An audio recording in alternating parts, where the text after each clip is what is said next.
Haleluya, shalom kepada semua Bapak Ibu saya kasihi.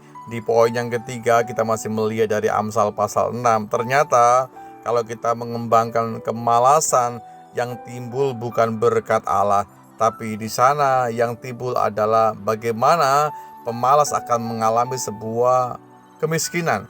Pemalas akan mengalami sebuah kekurangan dalam kehidupannya. Dikatakan Amsal pasal 6 ayat yang ke-11, maka datanglah kemiskinan kepadamu seperti seorang penyerbu dan kekurangan seperti orang yang bersenjata. Sahabat-sahabat saya, akibat dari kemalasan adalah kemiskinan dan kekurangan. Jelas sekali itu firman Tuhan katakan. Jadi, bagaimana kesimpulan kita? Harusnya kita mengambil sebuah kebijakan dalam hati kita. Saya tidak mau jadi pemalas. Saya akan menjadi orang yang rajin. Saya akan menjadi orang yang gemar melayani, gemar bekerja dalam aspek kehidupan kita. Karena dari sanalah Tuhan akan memberkati hidup kita. Kemiskinan dan juga kekurangan akan datang secara diam-diam, ya, tanpa dirasakan, dan tidak ada yang bisa ditahan, dan akan bertumbuh maju selangkah demi selangkah seperti halnya penyerbu dalam kehidupan kita, ya. Jadi sekali lagi, pemalas, jangan kita tinggal dalam kemalasan itu. Jangan kita berkedok dalam segala hal yang mungkin bisa saja membuat kita enggan untuk melakukan, karena kita ada hal-hal yang mungkin kita bisa suguhkan. Aku begini, aku begitu, aku kekurangan ini, aku kekurangan itu. Tapi yang pasti Tuhan mau supaya kita menjadi orang yang bersegera. Kita menjadi orang yang gemar untuk berinisiatif. Tuhan mau supaya kita bekerja dengan baik, dengan maksimal. Sekecil apapun yang kita lakukan dalam pekerjaan kita, dalam pelayanan kita, saya percaya Tuhan akan menumbuh kembangkannya sampai benar-benar hal yang besar itu menjadi bagian buat kita. Bapak Ibu saya kasih, kemalasan bukan hanya dalam hal jasmani saja, tapi juga dalam hal yang bersifat rohani. Ini sangat berbahaya.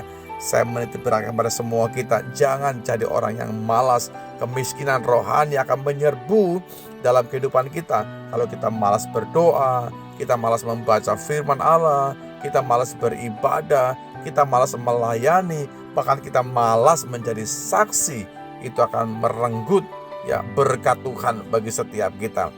Mari kita mau tanggalkan semua kemalasan itu, ya, karena kemalasan akan membawa kita kepada hal yang buruk. Tapi jadi gemarlah menjadi orang yang rajin. Jadilah menjadi pribadi-pribadi yang senang untuk membaca firman, senang untuk melayani, senang untuk berbagi, senang untuk bekerja sama sebagai tubuh Kristus. Saya percaya dalam himpunan yang baik itu Tuhan akan menyatakan kuasa, keagungan, bahkan berkatnya bagi setiap kita. Sahabat-sahabat saya, dalam beberapa waktu yang lalu saya sudah membahas poin-poin ini. Kiranya setiap hal yang bisa kita pelajari bersama-sama itu memberikan pengaruh yang baik buat kita. Kita berangkat menjadi orang yang gemar bekerja, gemar melayani, gemar berbagi, gemar bergaul, bahkan gemar untuk bekerja sama satu dengan yang lainnya. Saya percaya hari ini Tuhan akan berbicara lebih dalam lagi buat setiap saya dan saudara. Terima firman Allah dengan penuh ucapan syukur. Terima kasih Bapa dalam sorga buat hari-hari, waktu-waktu di mana kami bisa menggali kebenaran firman-Mu. Kami tahu firman-Mu yang menolong kami, menuntun kami, membawa kami kepada area-area pelayanan kami yang sesungguhnya. Tuhan, tolong kami setiap waktu ya Tuhan, supaya lebih daripada pendengar, lebih daripada itu kami juga bisa menjadi pelaku-pelaku firman yang sesungguhnya di hadapan Tuhan. Bukan karena kuat dan gagah, tapi karena Roh-Mu yang menopang kami setiap waktu untuk berangkat menjadi pelaku-pelaku firman-Mu ya Tuhan. Terima kasih, kami tahu bahwa kemalasan akan membawa kami kepada kesengsaraan, membawa kami kepada kemiskinan, baik itu jasmani atau juga rohani. Kami mau kami diperkaya di dalam Tuhan. Bahkan lewat hidup kami Tuhan, kami bisa menjadi berkat bagi banyak orang. Tuhan diagungkan, Tuhan dimuliakan senantiasa. Segala puji bagi Engkau di dalam berkat nama-Mu Yesus Tuhan. Kami sudah berdoa dan bersyukur. Amin.